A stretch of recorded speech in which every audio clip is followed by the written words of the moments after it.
있고 성령으로 보이신 하나님의 지혜라는 제목의 말씀을 함께 나누고자 합니다. 우리는 앞서 말씀드린 대로 계속해서 고린도 전서의 말씀을 보고 있습니다.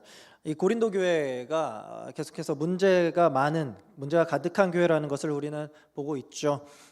여기서 바울은 고린도 교회에 처한 그 문제들을 언급은 하지만 그들을 정죄하기보다는 그러한 문제를 언급하기에 앞서서 먼저 그 문제의 해결법을 제시해 줍니다. 그래서 바울이 이제 그 문제를 해결할 수 있는 방법을 제시하심으로써 언제든지 너희가 비슷한 문제를 겪을 때에 이 동일한 해결책으로 이 문제들을 해결해 나가라라고 제시하는 거죠. 그래서 우리가 지난주에 배운 바 하나님의 이 교회에 섬기다가 교회에 문제들이 발생했을 때 그것을 해결할 수 있는 방법이 무엇인가? 바로 하나님의 지혜로 하라고 했습니다. 그리고 하나님의 지혜가 무엇인가? 바로 그리스도라고 했죠. 그래서 우리 지난주에 1장 24절의 말씀 우리가 한번 보시면요. 네, 1장 24절 보여주세요. 네, 1장 24절 제가 읽어드릴게요. 오직 부르심을 받은 자들에게는 유대인이나 헬라인이나 그리스도는 하나님의 능력이요 하나님의 지혜니라 라고 말씀합니다. 즉 하나님의 지혜대로 너희가 행동하면 교회의 분란을 멈출 수 있는데 그 하나님의 지혜가 무엇이냐? 그리스도다라고 하는 거였죠. 즉 초대교회 때부터 그 00년 때부터 오늘 2024년 이 교회에 이르기까지 교회는 지금까지 역사적으로 수많은 문제와 분쟁을 겪어왔는데 그 문제를 해결할 수 있는 유일한 방법, 그 열쇠가 무엇이냐? 하나님의 지혜이신 예수 그리스도다라는 겁니다. 예수님이 나를 구원하셨다는 그 십자가의 진리를 이렇게 믿는다는 것은요, 그래서 우리가 나중에 내가 예수님을 믿으면 내가 죽으면 천국 갈 수 있는 이 티켓이다 라고만 생각할 수 있는데 그런 것이 아니라 우리가 이 땅을 살아가면서 겪게 되는 많은 문제들, 성도로서 교회로서 이 삶 가운데서 겪게 되는 여러 가지 문제들에서 네가 잘났네 내가 잘났네 이렇게 다양하게 싸우는 그 문제들의 해법이 바로 예수 그리스도 그분의 십자가다라는 겁니다. 그래서 우리가 그 십자가의 지혜, 하나님의 능력을 의지하며 나아갈 수 있어야 하는 것이 키포인트다라는 거죠. 이러한 관점에서 제가 오늘 고린도전서 2장을 살펴보려고 합니다. 문제를 해결할 답이 하나님의 지혜, 곧 예수 그리스도다라는 것은 알았는데 그러면 우리가 어떻게 이것을 이 분쟁하는 자들에게 또 더 나아가 세상에게 증거할 수 있는가? 이 예수님을 통해서 우리가 분란을 멈추고 화평을 이룰 수 있는가? 이것을 이 시간에 함께 깨달으면서 예수 그리스도를 통하여서 얻는 귀한 은혜가 이 시간 넘치기를 소망합니다.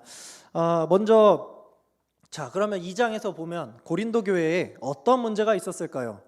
오늘 고린도전서 2장 1절은 이렇게 시작합니다. 형제들아, 내가 너희에게 나아가 하나님의 증거를 전할 때에 말과 지혜의 아름다운 것으로 아니하였다라고 하죠.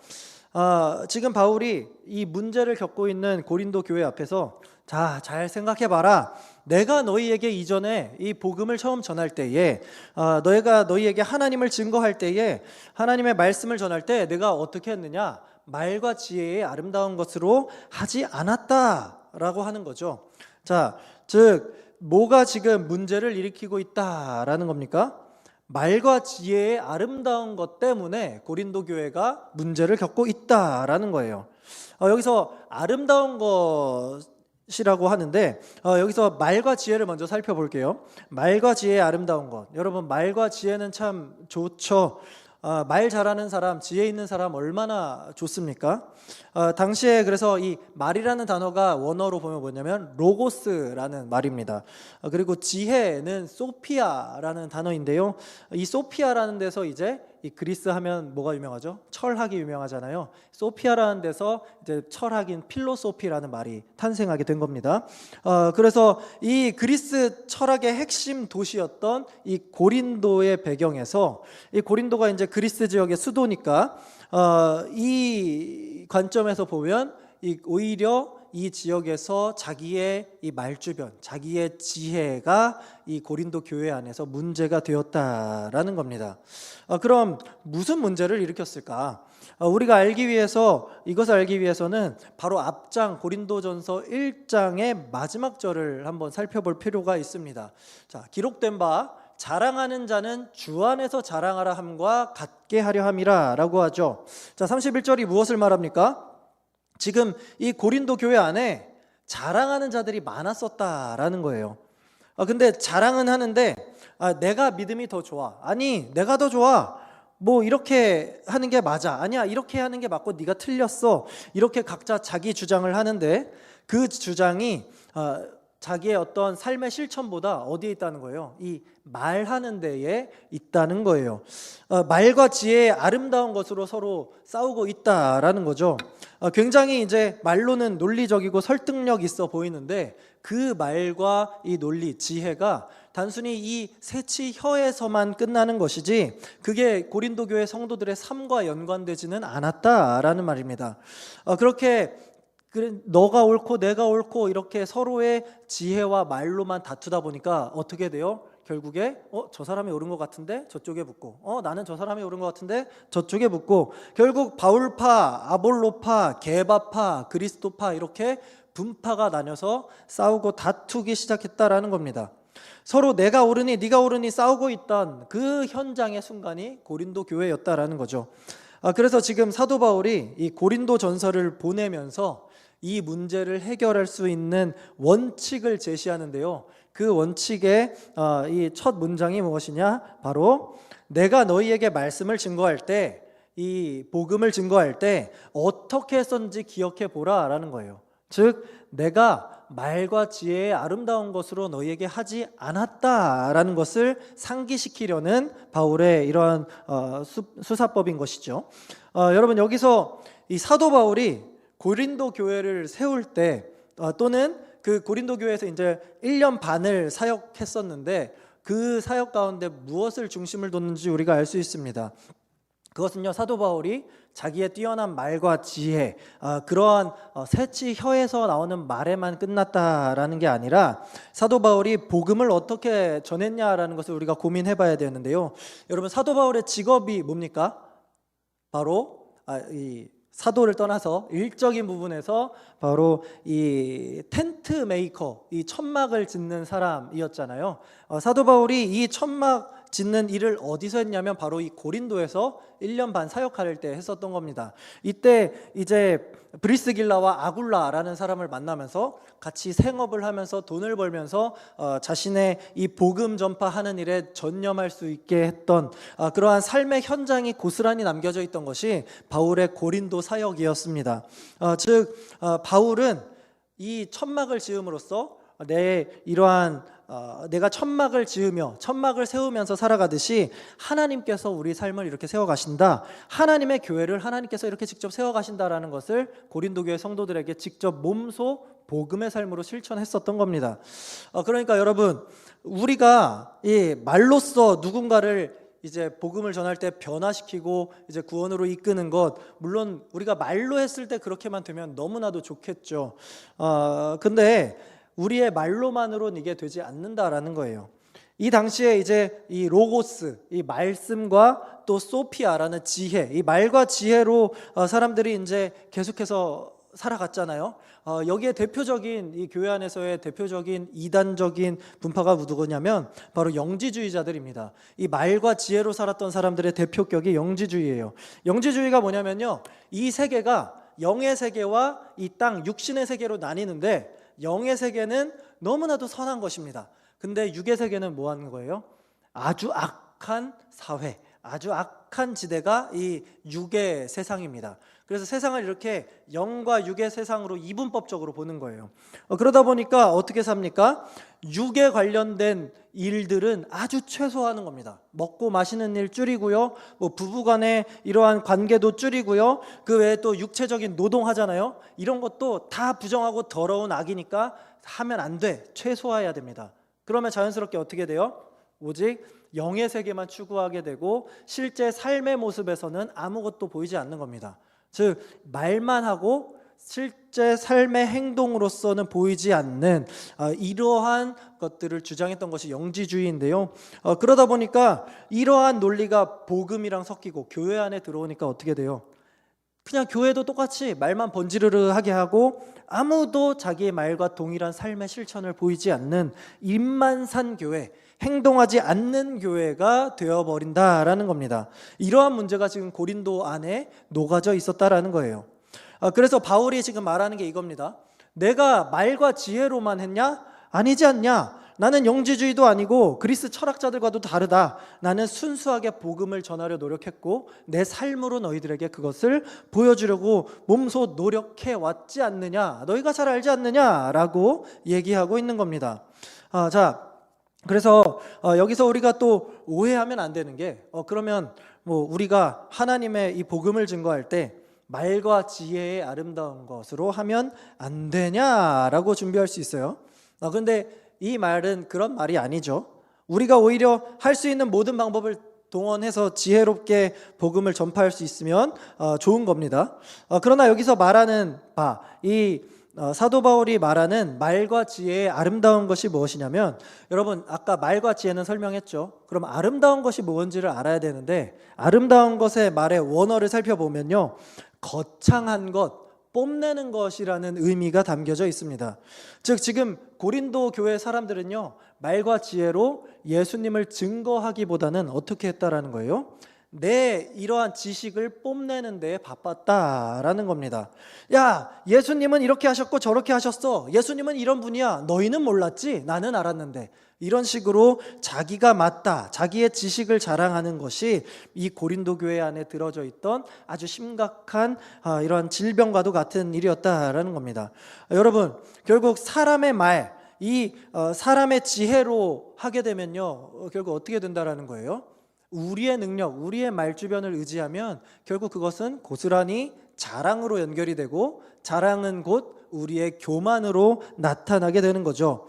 그렇게 되면 나만 맞고 너는 틀려가 되고, 결국 교회 안에서 그런 일이 발생하게 되면 분쟁하고 싸우고 교회가 갈라지게 되는 겁니다.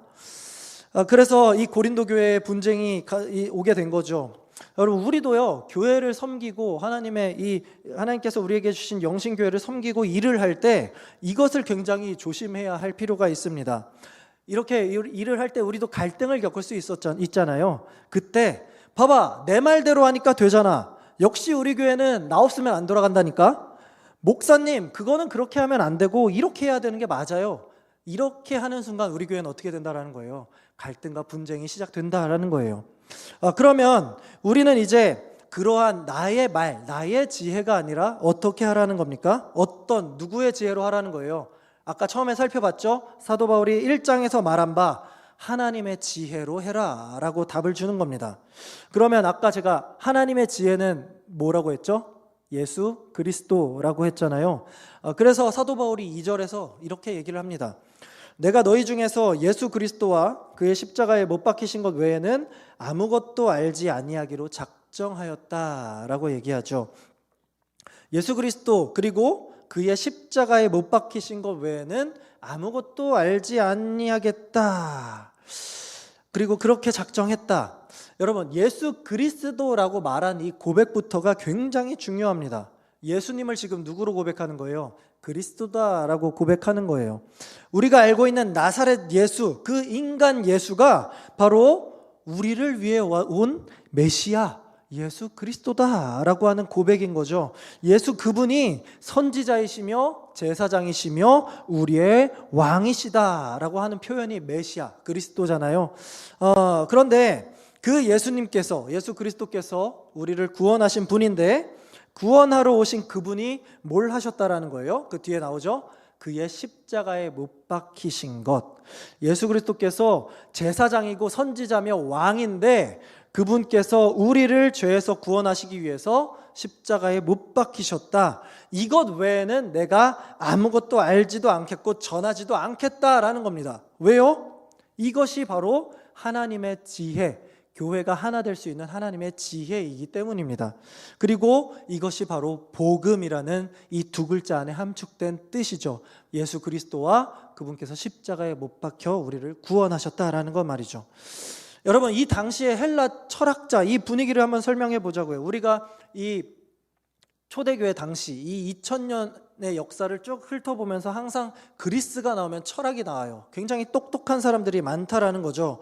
이 당시에 헬라 철학자들이 자기의 철학을 이렇게 거창하게 뽐내면서 전했습니다. 왜냐하면요, 그 말과 지혜를 내가 굉장히 똑똑하다라는 걸 전하면 어떻게 돼요? 사람들이 따라오죠. 사람들이 많아야 내 밑에 문하생이 생기고 그게 내 수입원이 되니까 사람들이 결국에 자기의 잘난 맛에 사는 그런 시대가 이 초대교회 당시의 배경 그리스였습니다. 그러면 여러분, 우리가 사도 바울을 생각해 봐요. 사도 바울은 어떤 사람이었을까요?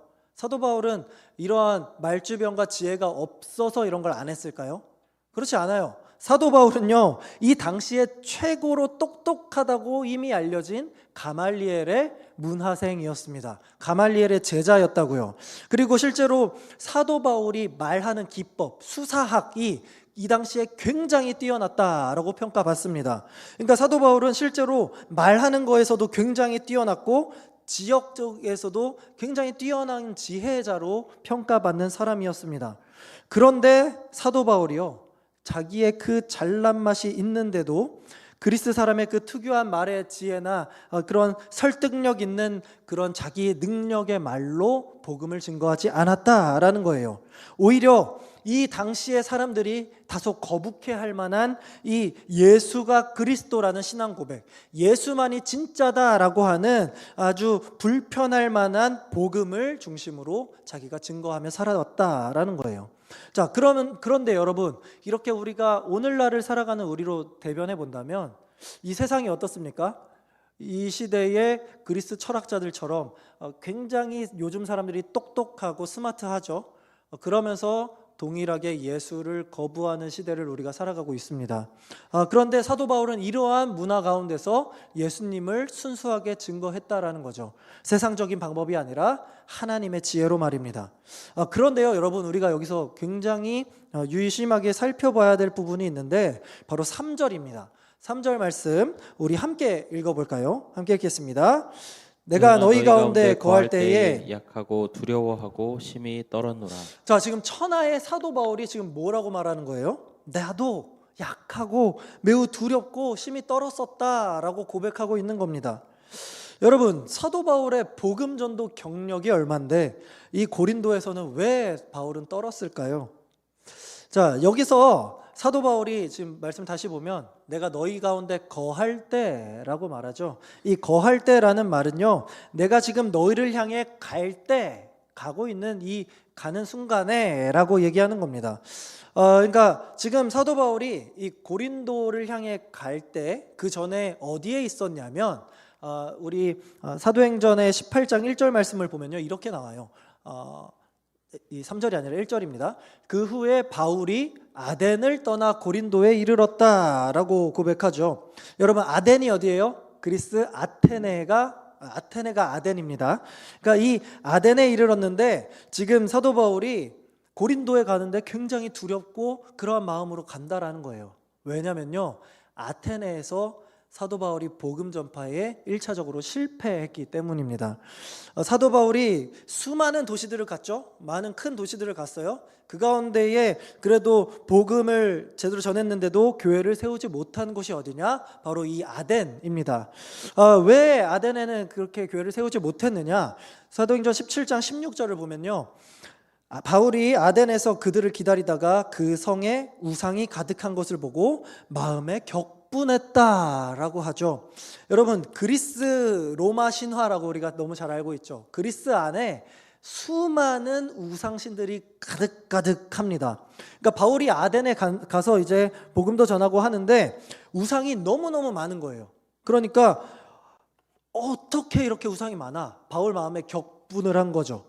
그러니까 그리스 사람들이요, 여러분, 이 부유한 지역에서 이제 밥만 먹으면 시간도 남고 일은 종들이 하니까 시간 남으니까 뭘 하겠어요? 여러 우상들을 만들고 그 우상들을 연구하고 그렇게 우상에 대해서 자기 철학을 논하는 거, 이게 바로 이 사람들의 주된 일거리였거든요.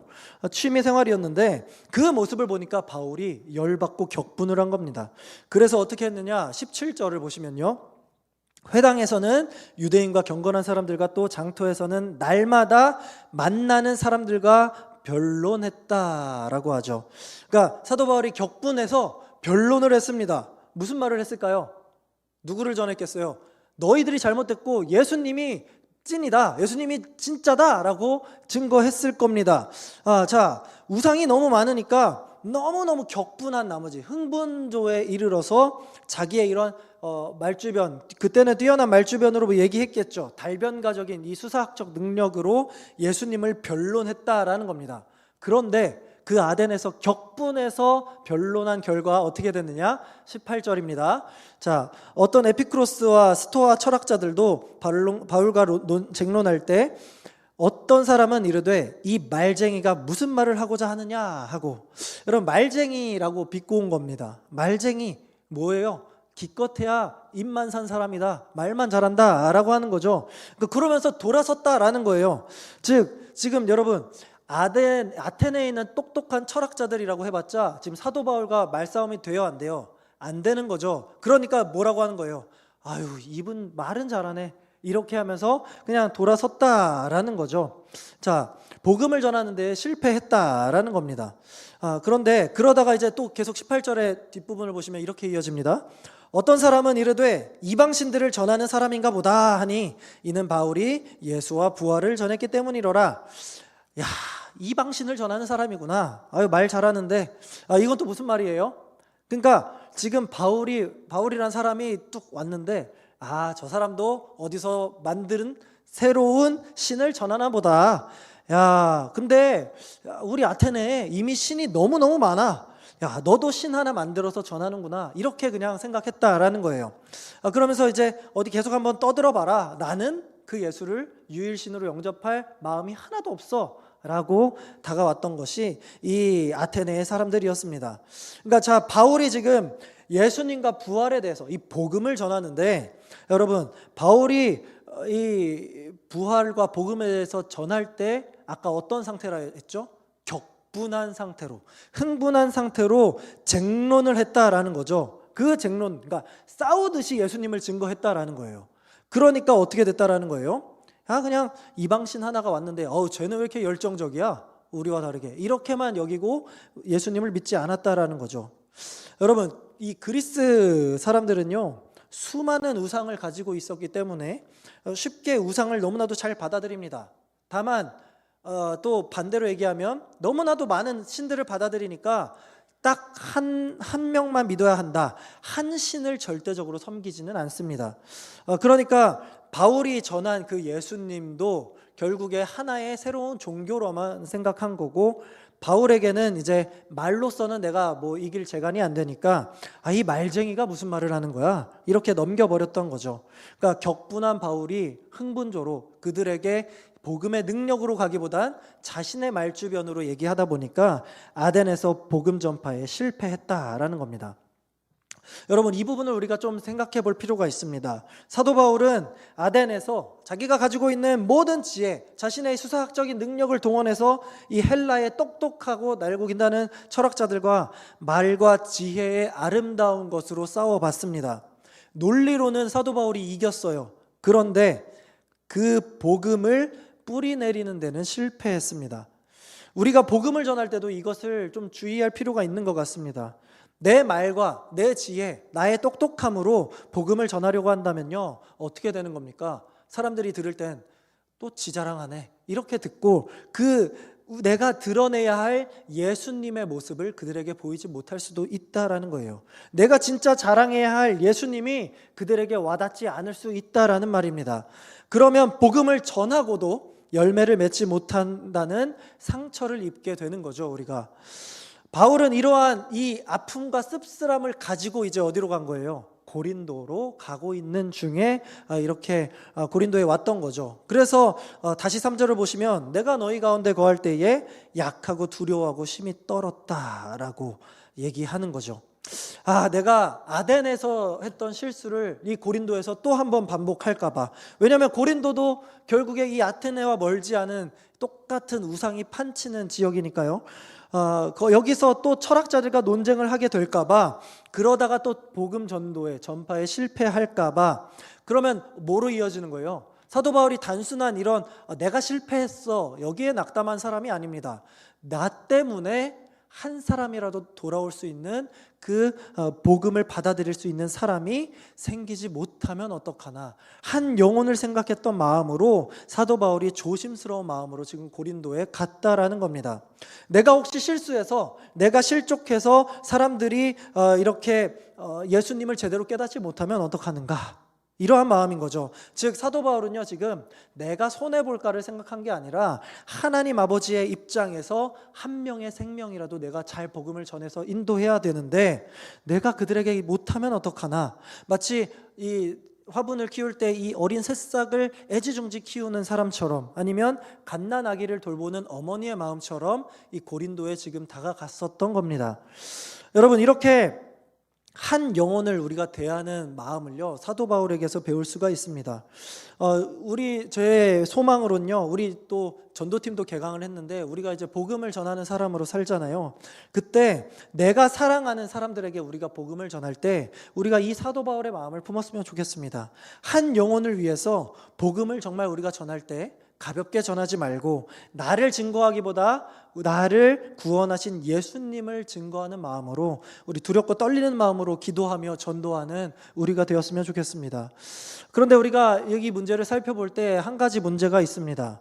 이제까지 우리가 복음을 전할 때요, 나름대로 내 방법을 고안해 오거나 아니면 막무가내로 우리가 복음을 전했는데, 사도 바울도 그렇잖아요. 내 말과 지혜의 아름다운 것으로 하지 않았다. 너희는 그렇게 하지 말고 하나님의 지혜, 예수 그리스도로 하라라고 하잖아요. 이제는 우리가 이제 이걸 배웠으니까 알겠어요. 예수님을 증거해야 되는 거 알겠는데 우리가 어떤 능력으로 예수님을 증거해야 하냐라는 거죠. 나도 내 친구한테 예수님 믿어봐 라고 전해봤는데 안 통했다라는 거죠. 그러면 우리는 어떻게 해야 할까요? 그래서 사도 바울이 4절에서 그 답을 우리에게 알려줍니다. 4절 말씀 우리 함께 읽어보도록 하겠습니다. 내 말과 내 전도함이 설득력 있는 지혜의 말로 하지 아니하고 다만 성령의 나타나심과 능력으로 하여. 자, 성령의 나타나심과 능력, 이게 바로 사도 바울이 예수님을 증거할 때 하라고 하는 해답입니다. 자, 설득력 있는 지혜의 말, 이게 아까 말한 이 앞에 말한 내용 있죠. 설득력 있는 지혜의 말, 이게 뭐예요? 아까 말한 로고스와 소피아, 나의 말, 나의 지혜를 의미하죠. 그런데 그렇게 하지 않겠다라는 말은요, 나는 이 당시에 살고 있는 철학자들과는 다르게 하겠다, 나는 이때 교회를 어지럽히는 영지주의자들과는 다르다, 그렇게 하지 않겠다, 나는 그런 유행처럼 사람들을 내 말로 감동시키지 않겠다. 그럼 어떻게 하겠다는 거예요? 다만 나는 성령의 나타나심과 능력으로 너희에게 복음을 증거하겠다라는 거예요. 자, 어떻게 하겠다는 겁니까? 나는, 바울 자체는 굉장히 똑똑한 사람이지만 나를 드러내는 것이 아니라 나는 단순히 하나님께서 너희에게 복음을 증거하도록 하는 성령의 도구로서 사용되겠다라고 고백하고 있는 겁니다. 즉, 내 말로 사람들이 감동받고 예수님을 믿게 되면 여러분 어떻게 됩니까? 여러분, 이거 명심하셔야 됩니다. 우리의 모습을 보고 사람들이 예수님을 믿게 되잖아요. 그러면은 우리가 실족할 때 그 사람도 똑같이 실족합니다. 제가 믿는 예수님 잘못됐구나, 이렇게 된다라는 거죠. 그런데 내가 아니라 내 안에 계신 성령의 능력으로 그들을 복음으로 인도하면 어떻게 되는지 아십니까? 우리가 설령 흔들리더라도, 그럼 안 되겠지만 그렇게 되더라도 우리를 통해 그리스도로 온 자는 결코 흔들리지 않는다라는 거예요. 왜요? 성령의 능력으로 인도된 자들이니까 말이죠. 그래서 이제 사도 바울이 썼던 전략이 이건 겁니다. 바울 때문에 내가 믿었는데 내가 나중에 보니까 바울은 내가 생각했던 그런 사람이 아니야. 여러분, 아무리 훌륭한 사람도요, 가까이서 보면요 실망할 것들이 생깁니다. 그래서 우리는 사람의 능력을 결코 의지해서는 안 됩니다. 이게 우리의 한계이기 때문이에요. 이 사람 실망하면 저 사람으로 갈아타는 거. 그래서 사도 바울은 나는 절대로 내 지혜의 말이 아니라 성령의 나타나심과 능력으로 하겠다. 성령만이 정답이다.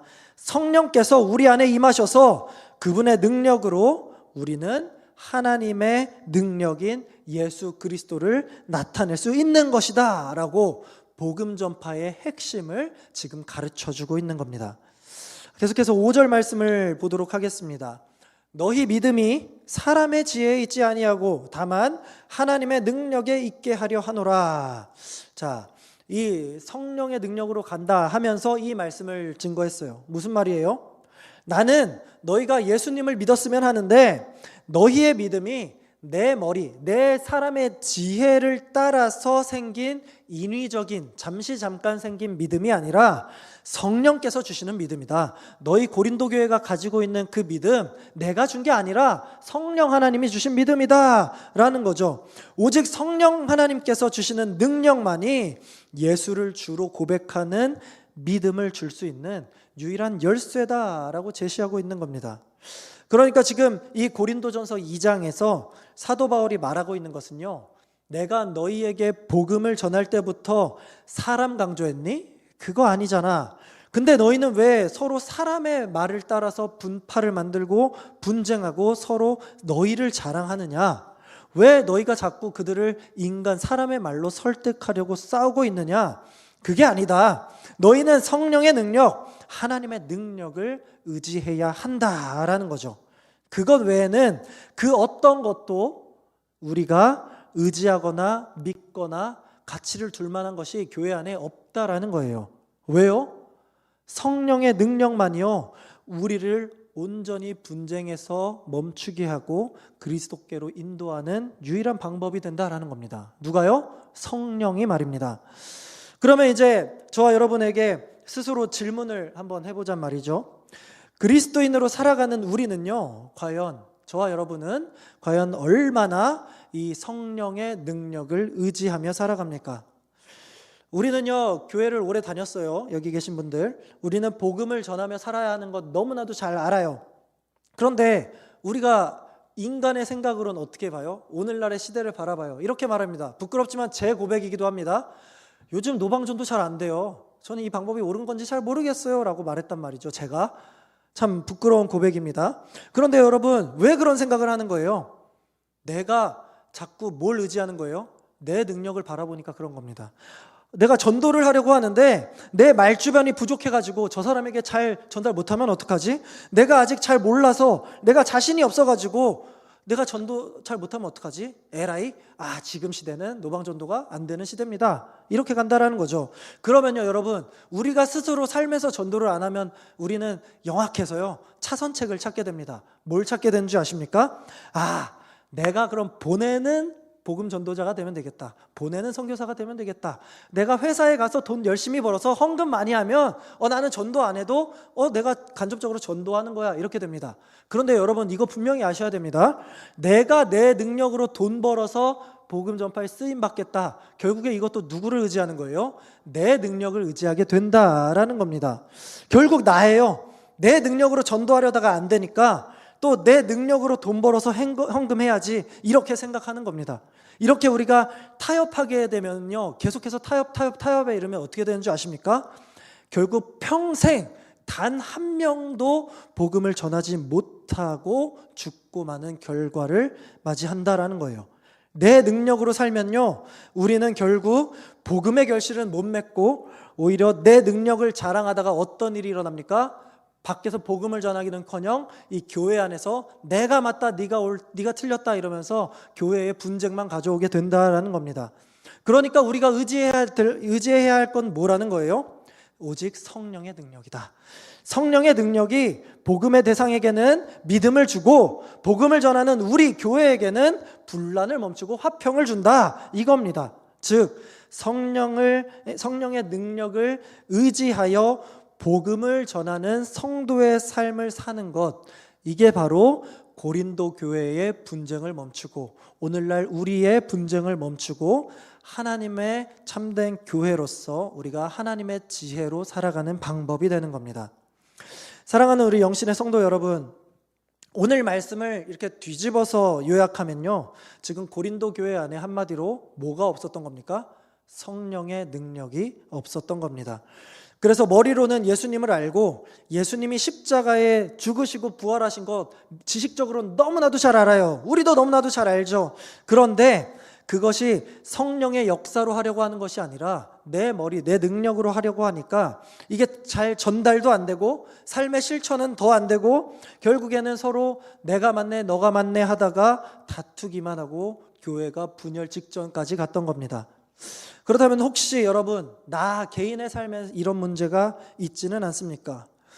혹시 교회 안에서 관계의 문제, 아니면 이 봉사의 섬김의 문제, 직분의 문제, 또 아니면 개인적인 신앙적인 어떤 문제가 있을까요? 말씀이 잘 안 들리는 문제, 기도를 했는데 응답이 잘 안 되는 문제, 여러 가지 문제의 어려움을 우리가 겪고 있지는 않습니까? 그렇다면요, 딱 하나 제가 여러분들에게 요청드립니다. 내 생각 말고 딱 하나 성령의 능력을 의지해 보시기 바랍니다. 그렇게 될 때 우리는 오늘 이 사도 바울의 고백처럼요, 이렇게 나갈 수 있는 거예요. 내가 이제 예수 그리스도와 그리고 그가 십자가에 못 박히신 것 외에는 아무것도 알지 아니한 자로 살아가겠노라 라고 말입니다. 오직 성령을 통해 오직 예수께로만 나아갈 수 있습니다. 그렇게 될 때 우리 개인은요, 또 우리 그리스도를 자랑하는 성도가 되는 거고, 우리 더 나아가 우리 교회 공동체는요, 다툼이 없는 참된 샬롬이 넘치는 그리스도의 몸된 교회로 온전히 설 것입니다. 이 말씀을 꼭 기억하시고 오직 성령의 능력으로 예수 그리스도의 참되심을 깨닫게 되고 오직 그 예수님만을 자랑하며 살아가는 저와 여러분들, 우리 영신교회 공동체가 되기를 우리 주님의 이름으로 간절히 소망합니다. 아멘. 우리 이 시간에 함께 찬양하실 텐데, 오늘 이곳에 계신 성령님이라는 찬양입니다. 성령 하나님께서 오늘도 저와 여러분과 이 시간에 함께 하고 계십니다. 우리가 그것을 깨달아 성령의 능력으로 나아갈 수 있게 해달라는 믿음으로 이 시간 함께 찬양 고백하겠습니다. 오늘 이곳에 계신 성령님, 우리에게 말씀하시고 우리를 가르치소서. 닫힌 우리 맘 열어주시고 주의 빛으로 밝혀 우리를 인도하소서. 다시 한번 고백하겠습니다. 오늘 이곳에 계신 성령님, 오늘 이곳에 계신 성령님, 우리에게 말씀하시고 우리를 가르치소서. 닫힌 우리 맘 열어주시고 주의 빛으로 밝혀 우리를 인도하소서.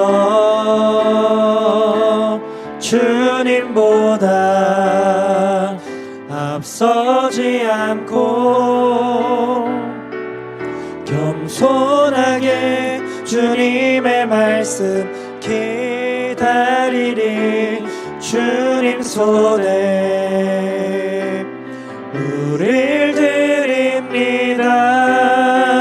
사랑으로 인도. 우리 처음부터 다시 고백합니다. 오늘 이곳에 계신 성령님, 오늘 이곳에 계신 성령님, 우리에게 말씀하시고 우리를 가르치소서. 닫힌 우리 맘 열어주시고 주의 빛으로 밝혀 우리를 인도하소서. 주님보다 앞서지 않고 주님보다 앞서지 않고 겸손하게 주님의 말씀 기다리니. 주님 손에 우릴 드립니다. 사랑으로 인도하. 주님보다 앞서지 않고 주님보다 앞서지 않고 겸손하게 주님의 말씀 기다리니 주님 손에 우릴 드립니다. 사랑으로 인도하소서. 아멘. 우리 시간 오늘 말씀을 한번 생각하며 나아가기 원합니다. 여러분, 우리가 어땠습니까? 혹시 이 찬양의 가사처럼 우리가 주님보다 앞서지는 않았습니까? 우리가 내가 내 생각하는 바가 옳아서 교회에서 이렇게 하면 아닌데 저렇게 해야 되는데, 또 실제 생활 가운데서 이렇게 하기보다 내가 이렇게 살아야겠다라고 내 스스로의 말과 생각에 타협하며 내가 옳다고 그리스도를 자랑하기보다 나를 자랑하지 않았습니까? 그러다가 혹시 나로 인하여서 또 교회 안에 갈등이 생기거나, 또 나로 인하여서 예수 그리스도의 이름이 가려지고, 나로 인하여 예수를 믿을 그 구원받을 사람이 나 때문에 지금 아직도 세상 죄악에서 허우적거리고 있지는 않습니까?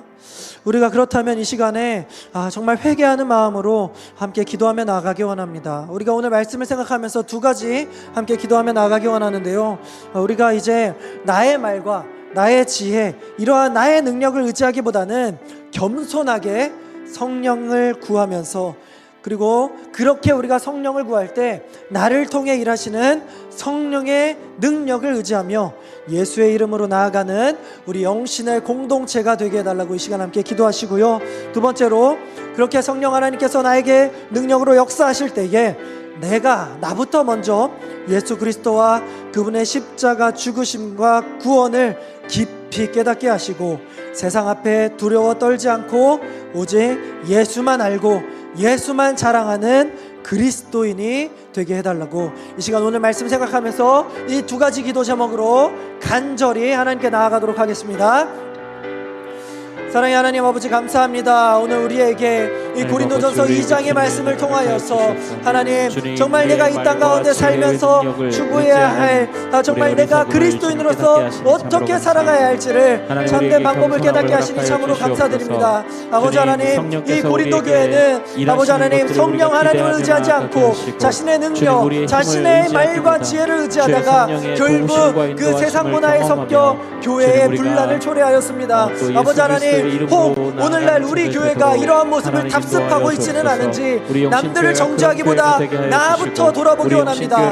내 안에 성령의 능력이 있는 것이 아니라 나의 능력과 나의 이 지혜로만 꽉 차 있어서 성령 하나님의 내주하심을 계속해서 밀어내고 있지는 않았는지, 성령의 능력을 부인하고 내 머리로 교회를 섬기고 있지는 않았는지 이 시간 돌아보기 원합니다. 혹 그랬다면 이 시간 우리의 모든 것들 내어놓고 회개하며 나아갑니다. 주님, 이제는 우리가 나의 지혜와 능력을 내려놓고 온전히 내 안에 함께하고 역사하시는 성령의 능력을 의지하며 나아가기 원합니다. 주님, 우리가 그렇게 성령을 의지할 때 성령 하나님께서 나를 통해 일하심을 보게 하시고, 아버지 하나님, 우리가 오직 그때부터 예수의 이름으로만, 예수의 능력으로만, 예수 그리스도로만 나아갈 수 있는 우리 영신 공동체 될 수 있도록 인도하여 주시옵소서. 혹 우리 영신교회 가운데 아직도 그러한 아픔과 갈등이 남아있다면 아버지 하나님, 성령의 능력으로 해결하여 주시옵시고 온전히 예수 그리스도로 하나 되는 우리가 될 수 있도록 주님 역사하여 주시옵소서. 아버지 성령 하나님께 우리가 당신의 능력과 역사를 구하며 나아갑니다. 그때 아버지 하나님, 남을 보는 것이 아니라 나부터 먼저 예수 그리스도를 깨닫고 그분의 구원과 십자가 은혜를 깨닫게 하여 주시고, 아버지 하나님, 그 구원으로 감사하며 살아갈 때 아버지, 우리가 더 이상 세상 앞에 두려워하는 것이 아니라, 또한 나의 능력을 의지하다 넘어지는 것이 아니라 오직 예수만 알고 예수만 세상에 자랑하며 나아가는 참된 그리스도인이 된다는 것을 깨닫고 오직 당신의 능력으로 살아가는